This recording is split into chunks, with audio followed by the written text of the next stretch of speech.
Let's start with a statement that really gets to the heart of what we're talking about today. It frames this whole incredible story of survival. We're looking at a condition that can hide in plain sight, a silent killer, where getting a diagnosis, well, it can literally be the difference between life and death. And this is the woman at the center of it all, CJ Rideout. She was diagnosed with Marfan Syndrome almost 50 years ago, way back when hardly anyone knew what it was. Her journey is just an absolute masterclass in resilience and in what it really means to live with a chronic condition. So to really get her story, you first have to understand the condition that shaped her entire life. So the big question is, what exactly is Marfan syndrome? Okay, let's just forget all the complicated medical jargon for a second because CJ's own description is just perfect. She explains Marfan syndrome as a disorder where your body's connective tissue, the literal glue that holds you together, is way too stretchy, like a worn-out rubber band. It's such a simple analogy, but it's the key to understanding everything else. And this didn't just happen out of the blue. It was passed down from her mother, a condition she calls a ticking bomb in a gene. That metaphor just perfectly captures this constant underlying threat, this genetic lottery that decided so much of what her physical life would be like. So how did this genetic bomb actually show up in her early life? Well, for CJ, growing up with Marfan syndrome meant she was living in a world that just felt constantly out of sync with her own body. You can just see the huge disconnect between how people saw her and what was actually going on.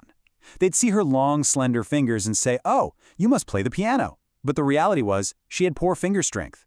They saw her height and right away thought basketball, completely unaware of her fragile joints. Her thin frame even led to these cruel assumptions that she had an eating disorder, when in fact she had a huge appetite.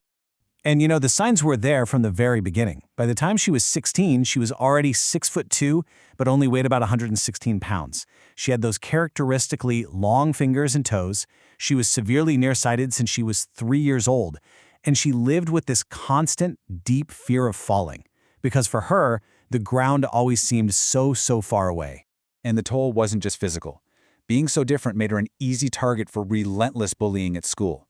And tragically, home wasn't a safe place for her either, because she also had to endure physical abuse. You can just imagine how lonely and painful that must have been for a kid just trying to figure out her own body. But then there was this one pivotal moment. The moment when this whole confusing collection of painful symptoms was finally given a name. Now this timeline right here is so important for context. CJ and her mom were diagnosed in 1974, right? But the first real, comprehensive medical chapter on Marfan wasn't even written until 5 years after that. Just imagine that for a second. They were diagnosed in a total information vacuum. So if there's no modern genetic testing, how did doctors even figure it out? Well, it was all about a visual checklist. They'd look for the unusual height, the long feet, that ability to wrap your fingers all the way around your wrist, super bendy joints, and then they'd listen for heart murmurs and check for nearsightedness. It was pure medical detective work, piecing together this puzzle of physical traits. Now, getting a diagnosis didn't magically stop that stretchy glue from failing. Her teenage years became this blur of sudden, bizarre injuries and routine trips to the ER. It was a life defined by a body that seemed to be at war with itself. And just look at how random these injuries were. I mean, she dislocated her middle finger just from tickling her sister. She fractured her pinky trying to catch a basketball. She dislocated her kneecap falling up the stairs. She even dislocated her ankle twice, once while she was sleeping. It was just constant, unpredictable, and painful. These trips to the ER became so routine that, as she says, her mom would just hand her the hospital cards and say, "Just call me when you're done." That one sentence tells you everything you need to know about how this state of emergency had become totally normalized for their family. But here's the thing. This story is not just about suffering. It's about empowerment. CJ made this very conscious decision to shift gears, to go from being a passive patient to becoming an active, informed advocate for her own health. And this was the turning point. A surgeon was getting ready for a really complex eye surgery on her and basically brushed off her questions, saying, "You won't understand." Her response was so simple, but so powerful. "Try me." In those 2 words, she took back her power and demanded a seat at the table in her own medical journey. And that moment really led to a core part of her philosophy. She makes this super important distinction. She wasn't trying to be a know-it-all who gets on doctors' nerves. No, she was an informed patient, someone who knew her own complicated medical history better than anyone, and because of that, she could be a really valuable part of the medical team. I mean, this just shows you how committed she was. We're talking about an era before the internet, and she would literally bring her own medical textbooks with her to the hospital. And not for herself, it was to help educate the nurses, the very people who were taking care of her, about her rare condition.